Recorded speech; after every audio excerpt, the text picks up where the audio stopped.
नमो सिद्धाणं नमो आयर्याणं नमो वज्रायाणं नमो लोये संवसावूणं मंगलं भगवान् वीरो मंगलं गौतमो गणि मंगलं कुंद कुंदार्यो जैन धर्मस्तु मंगलम् सर्वमंगल मांगल्यं सर्वकल्याणकारकं प्रधानं सर्वधर्माणां जैनं जयतु शासनं वन्दितु सर्वसिन्धे ध्रुवमचलमनोगमं गदिं पत्ते वोचामि समय पाहुड नमो सुद केवली बणिदं नमः समय साराय स्वानुभूत्या चकासते चित्स्वभावाय भावाय सर्वे भावांतरच्छेदे।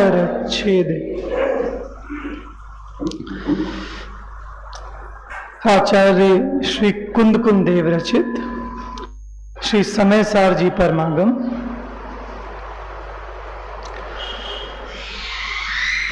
कल समयसार का अर्थ हमने देखते हुए इसकी भूमिका यहाँ बनाई थी। समयसार मतलब समय का पहला अर्थ क्या है? छह द्रव्य। तो जब समय का अर्थ छह द्रव्य है तो समयसार मतलब जीव, और जब समय का अर्थ जीव है तो समयसार मतलब द्रव्य कर्म, भाव कर्म और नौ कर्म से रहित ऐसा शुद्धात्मा। ठीक। समयसार जहां प्रारंभ हुआ,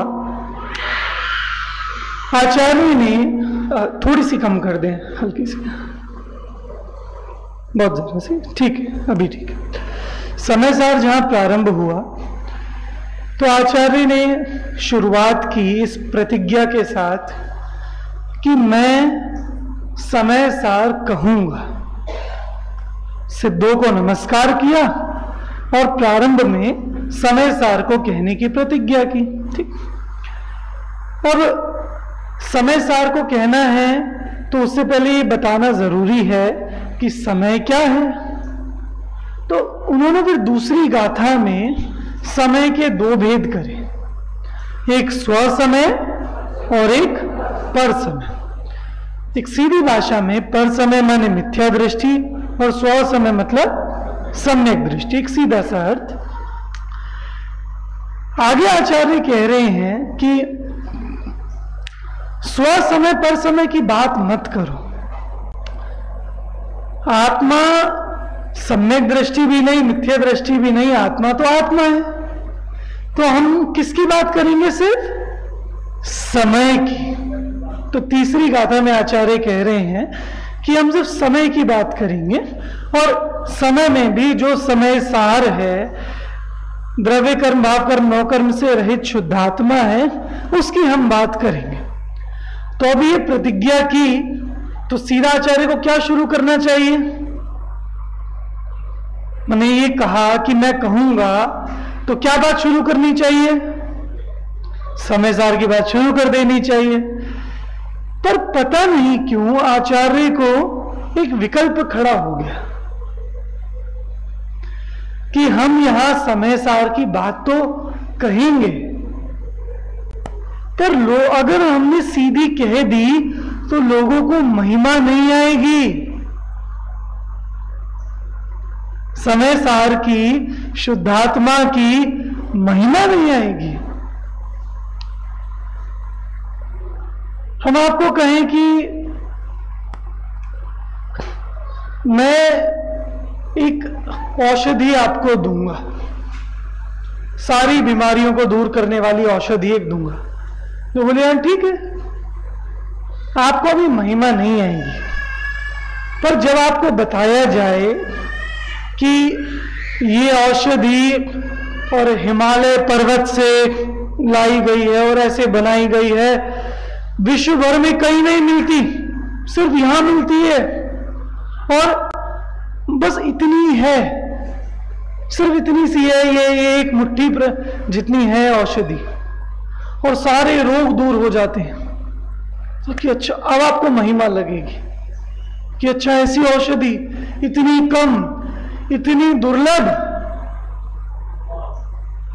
दुर्लभ औषधि, और जब फिर हम उसकी बात करें तब आपको महिमा आएगी, और फिर हम देंगे तो आप महिमा के साथ उसको ग्रहण करोगे। आचार्य ने समय सार बताने से पहले ये सोचा कि इस जीव को इस समय सार की दुर्लभता तो ख्याल में आए, इस बात का विचार तो हो कि ये जो मैं आत्मा बता रहा हूं ये बात कितनी दुर्लभ है। वरना हमें तो क्या लगता है कि इतनी तो सुलभ बात है कि आए दिन तो कोई पंडित जी आ जाते हैं, आए दिन पर्व हो जाते हैं, और छोड़ो ऑनलाइन हमें 10 विद्वानों का सुनने को मिल जाता है, तो कितनी सुलभ बात है। इसीलिए हमें इस बात की अंदर से महिमा नहीं आती। क्यों? इतने तो ग्रंथों में लिखी, हर कोई बताने वाला, तो महिमा नहीं आती। इसीलिए हम इसको बहुत सामान्य तौर पर लेते हैं कि वही तो बातें हैं। इसलिए आचार्य यहां छठी गाथा में उन्होंने आत्मा का स्वरूप बताना शुरू किया। ठीक, तो चौथी और पांचवी गाथा का क्या काम? तो आचार्य चौथी गाथा में इस आत्मा की दुर्लभता बता रहे हैं। ये वचन सर्वज्ञ भगवान के वचन ऐसे ही नहीं मिल गए, हमने अनंत काल गवाया है इन वचनों को प्राप्त करने के लिए। सोच सकते हो, माने यहां तक आने में कितना समय लग गया? अनंत काल लग गया। जैसे कोई आप शिखर जी की यात्रा करते हैं तो पार्श्वनाथ भगवान की टॉप तक जाने में कितना समय लगता है? मतलब सुबह से चढ़ते हैं तो 3-4 घंटे चढ़ने में लगते हैं, हा? फिर पूरी यात्रा इधर से करते हैं चंद्र भगवान से होते हुए, फिर वापस जल महल से होते हुए गौतम गंधर की टोक तक आते हैं, फिर वहां से उधर की तरफ जाते हैं जहां पार्श्वनाथ भगवान की टोक है। तो पूरे में मानो सुबह आपने 3 बजे चढ़ना शुरू किया तो पार्श्वनाथ भगवान की टोक तक आप 1 बजे 2 बजे लगभग पहुंचते हो, एक अंदाजा पहुंचे। इतना समय लगाकर, और जो बिना डोली के गया उसकी बात कर रहे हैं, जो बाइक से नहीं गया, डोली से नहीं गया, पैदल गया, और इतना समय लगाकर वो टॉप तक पहुंचे, और वहां पार्श्वनाथ भगवान की टॉप की जो सीढ़ी है वहां तक जाए, अरे अब तो थक गए, बस अब नहीं होता, और नीचे उतर जाए तो क्या लगेगा? वो आप कहोगे थोड़ा सा, अरे नहीं नहीं बस अब तो थक गए, अब तो थक गए, अब नहीं, अब तो हम जाने। क्या लगेगा आपको? क्या कहोगे कि अरे भाई इतना समय लगाकर, इतना मेहनत करने के बाद यहां तक आए हो, और कितना सा रास्ता रह गया? बस ये 20-25 सीढ़ियां, मतलब तुम 18 किलोमीटर तो चल लिए, 6-7 घंटे 8 घंटे चल लिए, और भी कितना सा चलना है? 20-25 सीढ़ियां चलनी है, 5 मिनट और लगने हैं, और वहां तुम यहां दर्शन करे बिना ही जा रहे, अरे पागल, ये कितनी दुर्लभता से यहां तक आए हो, और दुर्लभता पीछे से लगाओ। बताओ, घर से शिखर जी जाना ही पहली बात दुर्लभ। कब जाते हैं? साल भर में कभी एक बार चक्कर लगता है, साल भर में 2 साल में शिखर जी का चक्कर लगे। तो पहली बात, घर से शिखर जी जाना ही दुर्लभ, और फिर उसमें यात्रा करे और वो सब करके और टोक छोड़ दे और पाषाण भगवान के और आ जाए, कहेंगे कैसा मूर्ख है। ये बहुत दुर्लभ है, बहुत दुर्लभ है।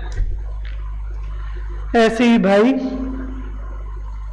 ये यात्रा है, जिनेंद्र भगवान के वचन यात्रा है, आत्म कल्याण की यात्रा है। हमें अभी लगता नहीं है कि यहां तक पहुंचने में कितना क्या क्या हमने किया है, कितना समय है लग गया है, कितना प्रयत्न लग गया है। निगोद में कितना काल बीतता है मालूम है? कितना काल बीता है? अनंत काल, अनंत अनंत की तो अभी कल्पना नहीं, और अनंत काल निगोद में बीत गया। कुछ परिणामों वश फिर 1 इंद्रिय, 2 इंद्रिय, 3 इंद्रिय में आ गए, 4 इंद्रिय में आ गए, संगी पंचेंद्रिय पना मिल गया। उसमें कितने ही जीव तो असंगी अवस्था से ही निगोद में पहुंच गए। हम नहीं पहुंचे, हमने वो बाधा भी पार कर ली। फिर संगी बने में बहुत सारे जीव आए, और ज्यादातर जीव, कोई तिर्यंच हो गया, नारकी हो गया, या मनुष्य भी हुआ तो अजैन हो गया, चले गए। जैन भी हुआ तो जिनवाणी नहीं मिली, जिनवाणी मिल भी गई तो ये भगवान की टोक के पहले तक आ गए। जिनवाणी मिल गई, सुन भी ली, पर वो 20-25 सीढ़ियां रह गई। अभी यहां से अगर वापस चले गए तो वो जिस काम के लिए आए थे वो नहीं होगा, नहीं मिलेगा। मतलब आप जीवों की कल्पना करो, ये वचन ही कितने जीवों को मिलते हैं। गुरुदेव श्री एक बार जब प्रवचन कर रहे थे स्वाध्याय भवन में, तो बाजू से गिलहरी निकली, गिलहरी। तो ये हमने किसी विद्वान से ही सुना, और संभवतः उनकी किसी रिकॉर्डिंग में भी आता है। तो गिलहरी निकली एक बाजू से और ऐसी निकलती है। गुरुदेव को देखकर इतनी करुणा आई, वे बोले कि बताओ ये जीव कब मनुष्य बनेगा, कब ये जिन वचन सुनेगा, कब इनका अर्थ समझेगा, और कब स्वयं को जानेगा। मतलब वो एक एक जीव को देखकर उनको ऐसी करुणा आती थी।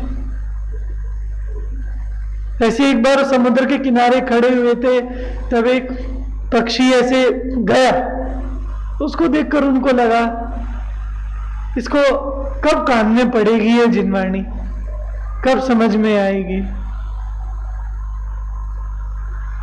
आपको लगता है कि हम कितने जीवों में से छटकर आए हैं यहां पर, कितनों में, जहां से हम आए हैं ना वहां अभी भी अनंत जीव पड़े हुए हैं, अभी भी। जो आप सोच सकते हैं निगोद से निकले तक नहीं। तो हमें इस अवसर की महिमा नहीं आती, मैंने दुर्लभता बताने के लिए और कितने जीव हैं जो वहां से निकल गए पर उनको ही जिनवाणी नहीं। अच्छा, यहां भी स्वाध्याय भवन में कितने जीव हैं? यहां कितने जीव हैं? 50, 60, 70, ठीक इतने ही है ना? कितने जीव हैं? आगम की चक्षु से देखो,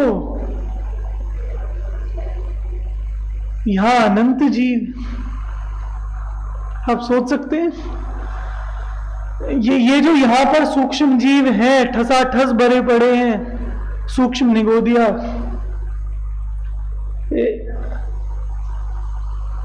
ये सब जीव, इन्होंने कभी मनुष्य पर्याय प्राप्त की होगी? हो सकता है की हो। ऐसे ही भी कभी स्वाध्याय सुनने बैठी होंगी।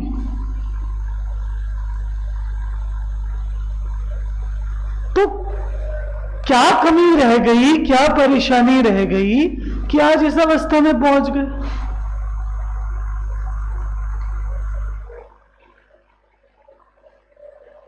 देखो, मतलब ये अनंत जीव जो यहां पर हैं, सूक्ष्म पृथ्वी, जल, अग्नि, वायु, साधारण वनस्पति, प्रत्येक वनस्पति के जीव हैं यहां पे। सूक्ष्म नहीं, प्रत्येक के नहीं है, साधारण वनस्पति हैं, प्रत्येक तो बादर ही होता है। तो ये इतने सूक्ष्म जीव यहां पर हैं, ठसाठस भरे पड़े हैं। और भी यहां वायु का एक जीव भी है। इनमें से बहुत जीव ऐसे हैं जिन्होंने ये मनुष्य पर्याय प्राप्त की थी। जैन कुल पाया था, जैसे आप बैठे हो ना, ऐसे ही बैठे थे। तो ये मत समझना कि हम यहां बैठे हुए सुन रहे हैं तो हमने बहुत बड़ा काम कर दिया।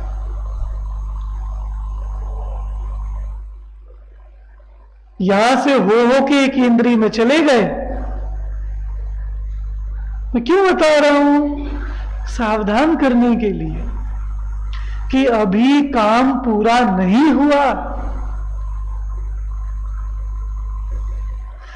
मतलब हमारा एक लक्ष्य तो रहे,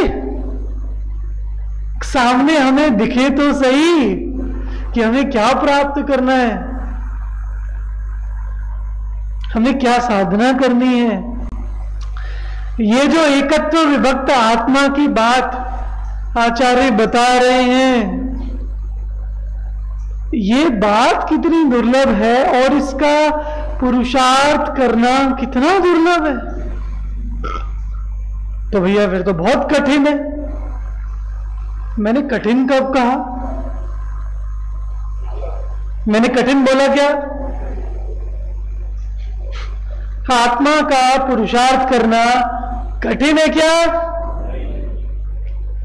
मैंने दुर्लभ कहा है, कठिन नहीं कहा। अरे दुर्लभ है, पर जो करे उसके लिए सरल है, कठिन नहीं है, सरल है, दुर्लभ जरूर है।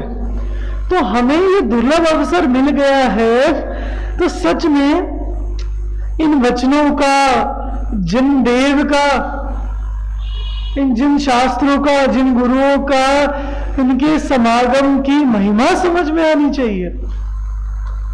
और कितनी बढ़िया स्तुति है जो आप लोग पढ़ते भी हैं सुबह, कि संसार में मैं इतना घूम रहा था, इतना भटक रहा था, भव विकट वन में कर्म वैरी ज्ञान धन मेरो हरो, तब इष्ट भूल्यो भ्रष्ट होए अनिष्ट गति धर। तो मैं इतना भटका, इतना भटका, इतना भटका, और अब धन घड़ी यो, धन दिवस यो ही, धन जन्म मेरो भयो, अब भाग्य मेरो उदय आयो, दर्श प्रभु जी को लिख। सच में भगवान को देखकर इतना आनंद आना चाहिए। वहां भी जिसको दुर्लभता ख्याल में नहीं आएगी तो उसको ऐसे ही लगेगा कि हाँ हम जैन हैं, भगवान है, हम दर्शन कर रहे हैं, रोज आ रहे हैं, दर्शन कर रहे हैं। उत्साह नहीं आएगा उस जीव को। और जिसको लगे कि अरे मैं कहां भटक रहा था और कहां भटकते हुए कैसे भाग्य से जिंदे हमें मिल गए, कितने भाग्य से जिनवाणी मिली।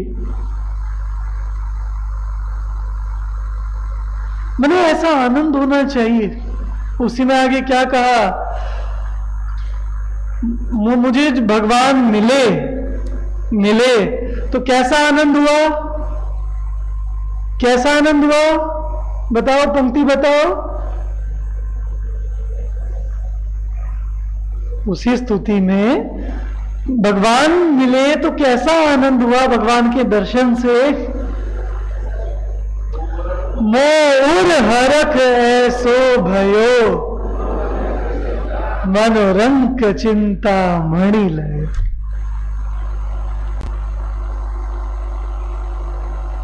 इन शब्दों का भाव विचारा करो। कोई रंक है, गरीब है, कुछ नहीं है उसके पास, उसको आप 10 रुपए दे दो तो कितना खुश होता है। हा?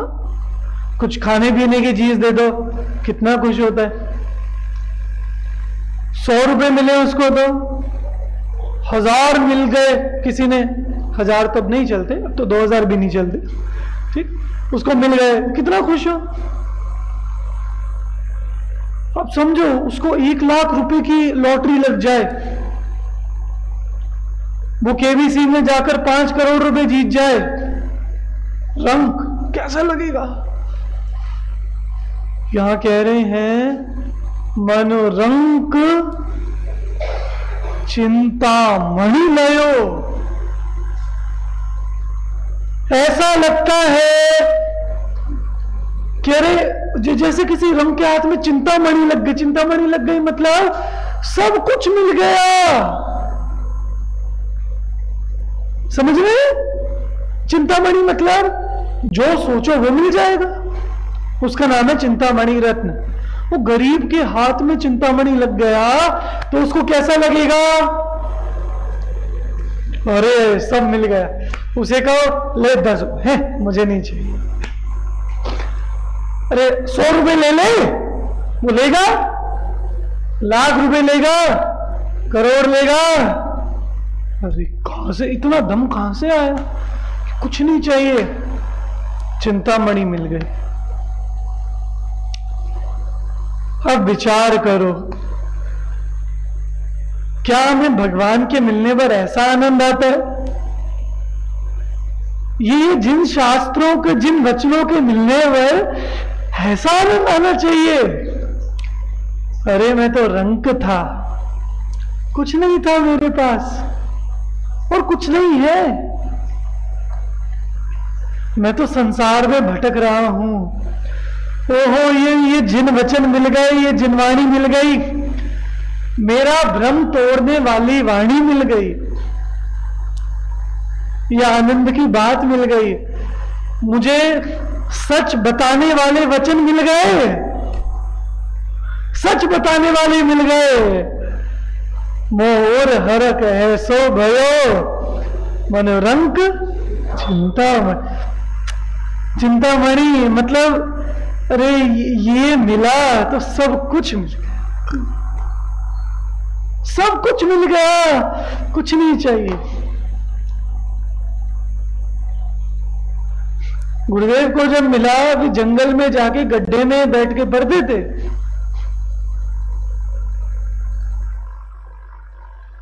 मतलब सिर्फ एक ग्रंथ की बात नहीं, पर ये जिन वाणी, जिन शास्त्र मिल गए तो सब कुछ मिल गया, चिंतामणि मिल गई, अब कुछ नहीं चाहिए। इस विनय के साथ हम ये जिनवाणी सुनेंगे तो हमें अंदर में लगेगी। समझ रहे? मतलब ये विशुद्धि हमें ऐसा नहीं कि हाँ वे आते हैं, वे शास्त्र आप आओ ये बता दो, मतलब हमें ये ना लगे, ऐसी ना लगे कि हाँ वहां भी तो ये सुना था, वहां भी तो सुना था।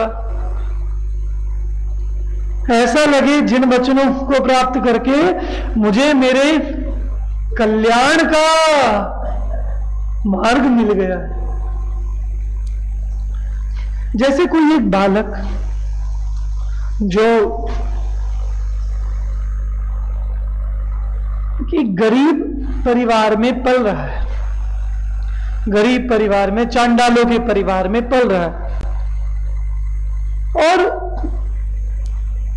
खुद को वही मान रहा है कि मैं तो कौन हूं, चांडाल, और ये मेरे सारे घर वाले हैं, ये मेरा घर है, ये मेरी जाति है, और ये मेरा काम है, ये मान रहा है।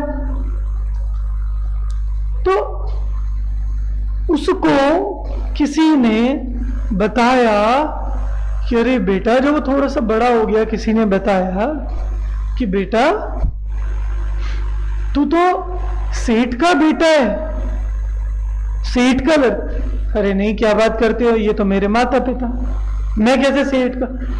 कि बेटा हम तो यहीं पे हैं शुरू से, हमने देखा है कि तुझको बचपन में वहां से लाए थे, तू सेठ का लड़का है, चांडाल का नहीं, तेरा घर वहां पर है।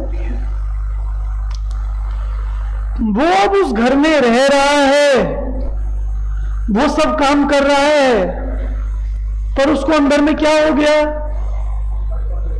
क्या लग गया, ये मेरे परिजन नहीं है, ये मेरा घर नहीं है।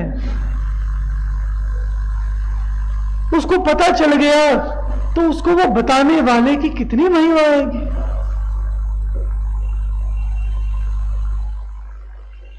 हमें,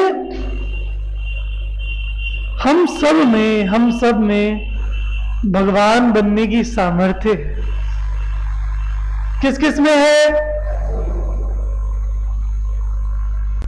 एक बार मुझे बताओ हाथ खड़ा करके, किस किस में भगवान बनने की सामर्थ्य है? सब में है? मुझ में है,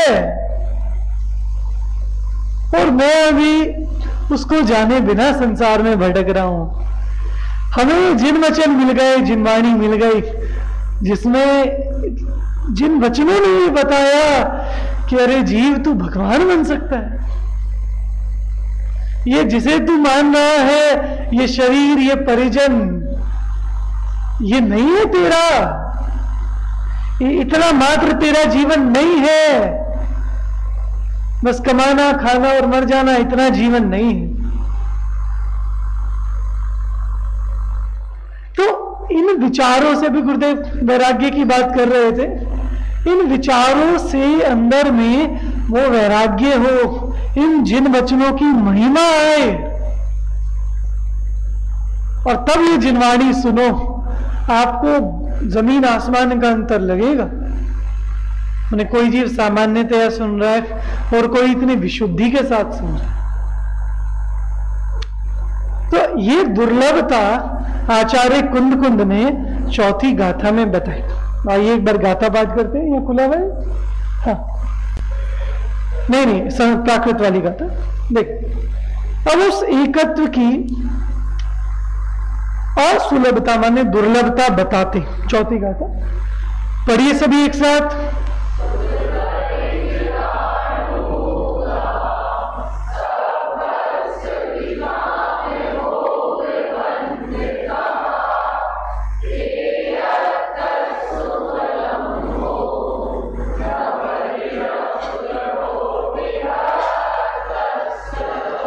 हिंदी वाला पढ़िए।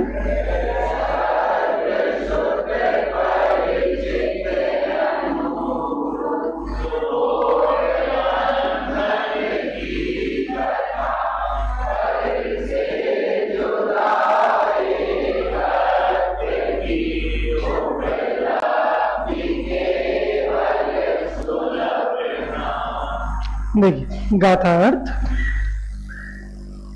सर्वलोक मतलब तीनों लोकों को, लोक मतलब कि तीनों लोकों के जीवों को, तीनों लोकों के जीवों की बात है। और हम तो लोक में रहते हैं, हम लोक में है या नहीं है? अपने पर विचार ना। सर्वलोक को काम भोग संबंधी बंध की कथा तो सुनने में आ गई है, परिचय में आ गई है और अनुभव में आ गई है, इसलिए सुलभ है। किंतु भिन्न आत्मा का एकत्व होना कभी ना तो सुना है, ना परिचय में आया है और ना अनुभव में आया है, इसीलिए एकमात्र वही सुलभ नहीं। एक बार मूल गाथा से अर्थ देखते हैं, मूल गाथा एक बार निकालें। देखिए, सुध मतलब सुना हुआ, परिचित मतलब परिचय के, अनुभूता मतलब अनुभव किया गया। वो क्या? सर्वस्व माने सब जीवों को काम भोग बंध कहा, काम भोग संबंधी कथा या फिर काम भोग बंध की कथा। तो सब जीवों को श्रुत है, परिचित है और अनुभूत है। और एयतस्य मतलब एकत्व आत्मा की, एयतस्य एकत्व आत्मा की उवलंबो उपलब्धि, णवरी मतलब केवल, न सुलहो मतलब सुलभ नहीं है, विहत्तस्य जो विभक्त है ऐसा आत्मा। तो एयतस्य विहत्तस्य उवलंबो मतलब एकत्व विभक्त आत्मा की उपलब्धि, णवरी न सुलहो सुलभ नहीं है, मतलब केवल वही सुलभ नहीं है। इसका मतलब क्या? विश्व में सब कुछ सुलभ है,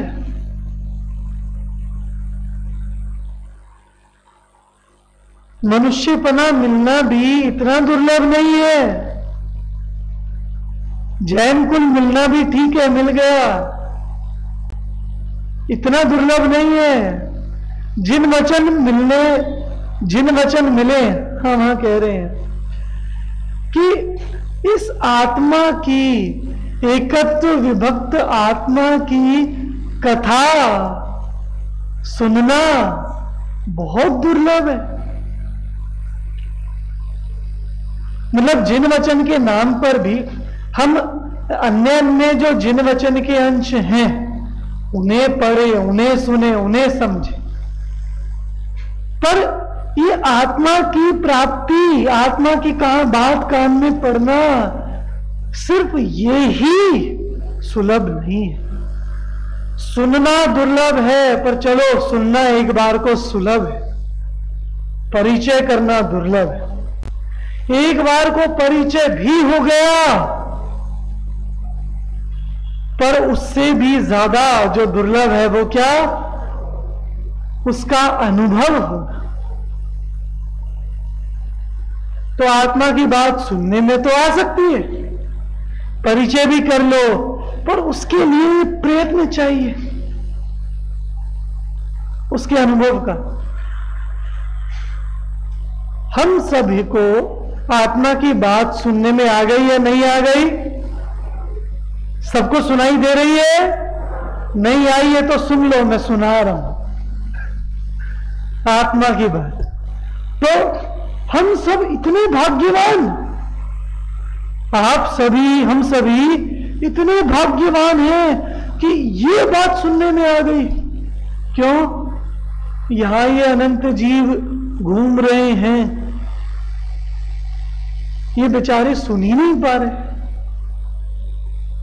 समझ रहे? हमको अवसर मिला है, चलो सुनने में आ गई, हमें परिचय हुआ है ना। परिचय मतलब समझ में आना। श्रुत मतलब सुनना, परिचय मतलब समझ में आना। हमें समझ में आई या नहीं आई? मैं ये शरीर से भिन्न आत्मा, ये समझ में आया कि नहीं आया? आ गया? बहुत सरल है। हम इतना पढ़ रहे हैं, समझ में आ गई। अभी क्या बचा? अनुभव में आना।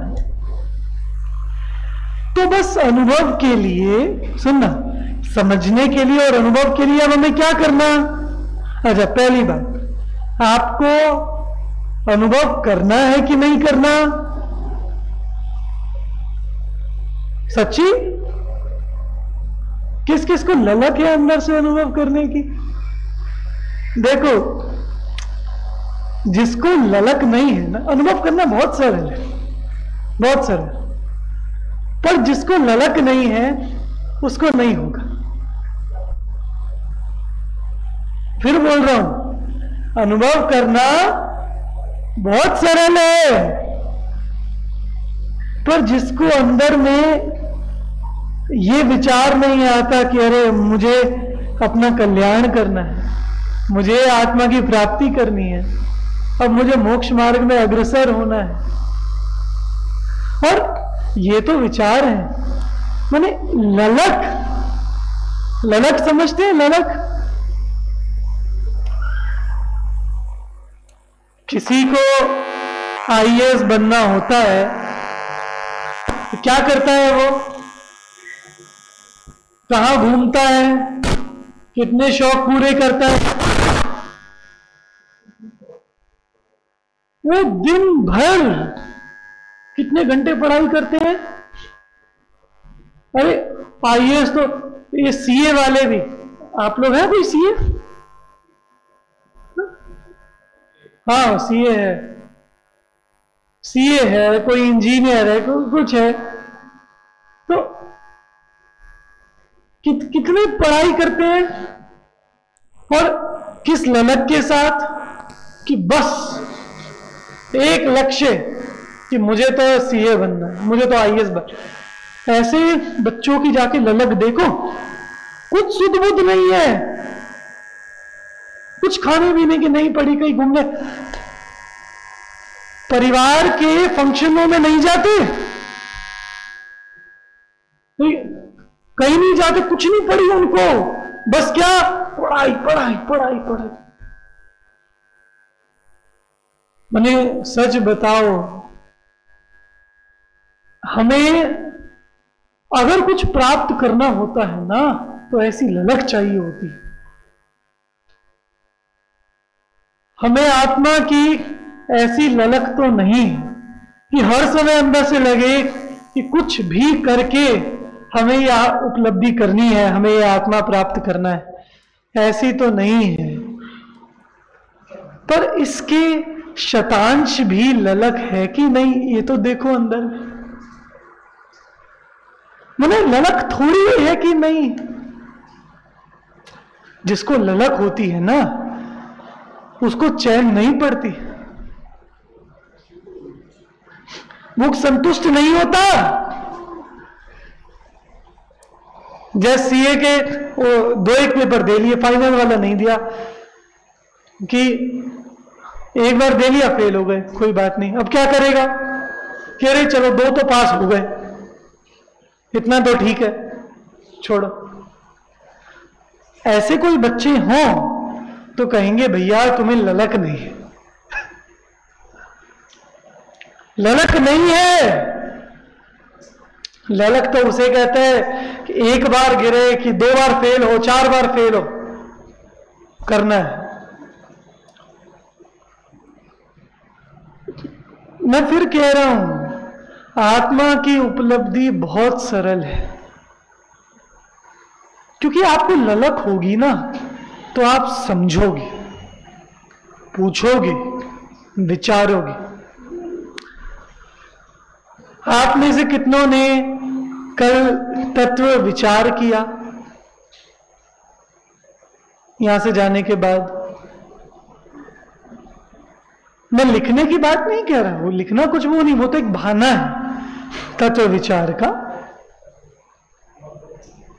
पर कितनों ने जाकर यहां से जाने के बाद दिन भर में तत्व विचार किया, अपने कल्याण का, देह आत्मा का भेद ज्ञान कितनों ने किया? मैंने किया, मैंने किया, बिल्कुल। मैं मतलब सच कह रहा हूं, अभी हमें दुर्लभता नहीं लगती, सच बात है। हमें लगता है ठीक है, क्या वही तो बातें हैं, सुन रहे हैं, पढ़ रहे हैं, आ जाएगी जब समझ में आनी होगी। क्यों? फिर और 10 काम है, तमाम है, यहां है वहां। क्या इसमें कारण समय की कमी है? बिल्कुल नहीं, ललक की कमी है।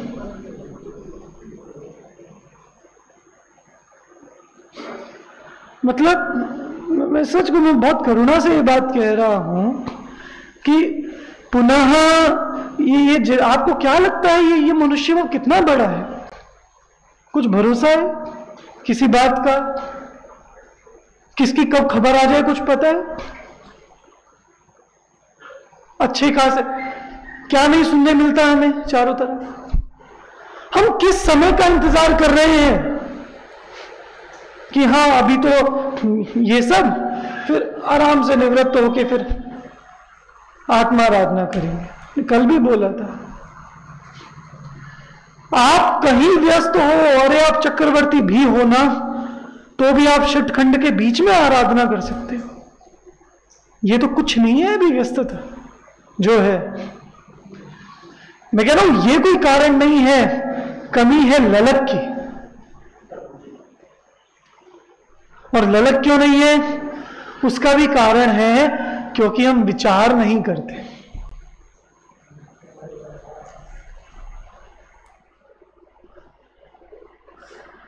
इसलिए किसी की मनुष्य पर्याय का कुछ नहीं पता। हम तो आज इतने तैयार हो जाएं कि कल शरीर छूटता हो तो छूट जाए, मेरा काम हो गया। बताओ इतना संतुष्ट, इतना कॉन्फिडेंट कौन है कि कल देह छूटे तो छूट जाए, मेरा इस मनुष्य भव का काम हो गया? मुझे बताओ कौन है इतना कॉन्फिडेंट? नहीं है, इतना विश्वास नहीं है, इतनी संतुष्टि अभी नहीं है कि नहीं हुआ वो काम। तो किस समय का इंतजार कर रहे हो? और जानते हो ये जो अनंत जीव में दिखा रहा था, ये इसी चक्कर में तो रह गए। इसलिए भाई थोड़ा समय निकाल कर विचार के लिए बैठो,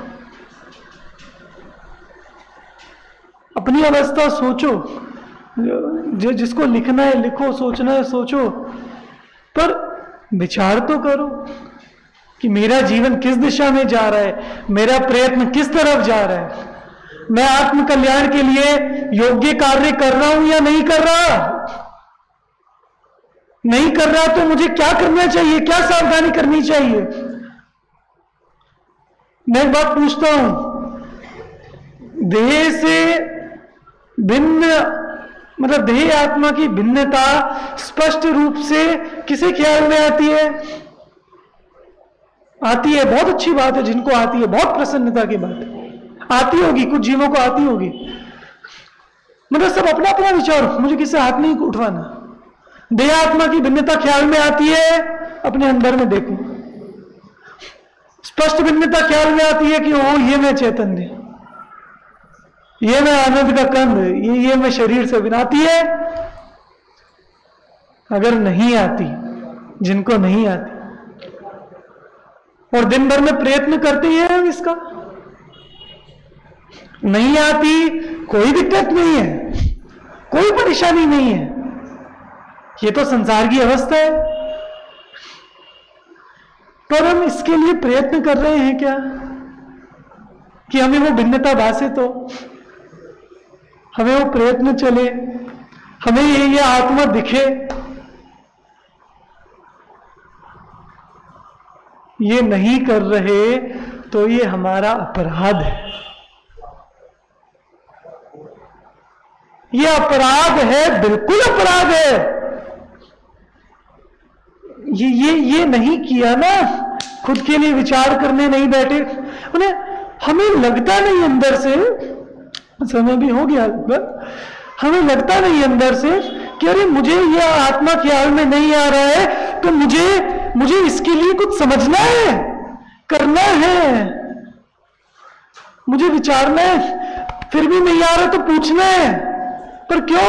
हमें लक्ष्य नहीं है, हमें दुर्लभता ख्याल में नहीं आती। ये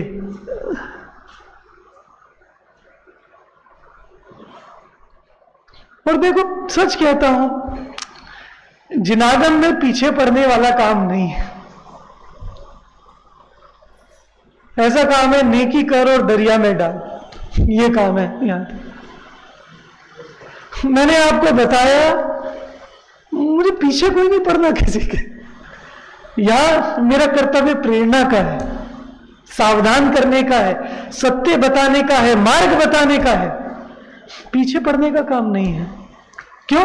मैं तो अपनी आराधना कर रहा हूं, ये समझकर मैं तो दिन भर जितना समय मिल रहा है अपना कर रहा हूं आराधना, कोई दिक्कत नहीं। पर और जिसे ललक हो वो पूछो, जिसे पढ़ी हो वो आओ, समझो, सुनो। इसलिए मुझे सच में इस बात से कोई फर्क नहीं पड़ता कि कितने लोग आ रहे हैं कि नहीं आ रहे, कि मतलब एक जिज्ञासु बैठा है ना, अगर एक ललक वाला जिसे अंदर में सच्ची लगन लगी है, एक भी बैठा है ना, तो मैं उसकी जिज्ञासा के लिए मैं घंटों बैठ सकता हूं। अंदर में सच्ची ललक। इसलिए भाई बस इतना ही कहूंगा कि अपनी अवस्था पर विचार कर, मेरा श्रद्धान अभी कैसा है, कितना मिथ्यात्व है, क्या मिथ्यात्व है, ये देह भाषित भिन्न नहीं हो रही, आत्मा नहीं समझ में आ रहा।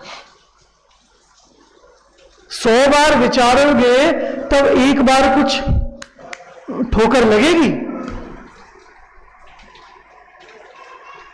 इसलिए बस इतना ही कहना है कि दिन भर में थोड़ा समय निकालकर अपने लिए विचार करो। इसकी चर्चा और आगे करेंगे।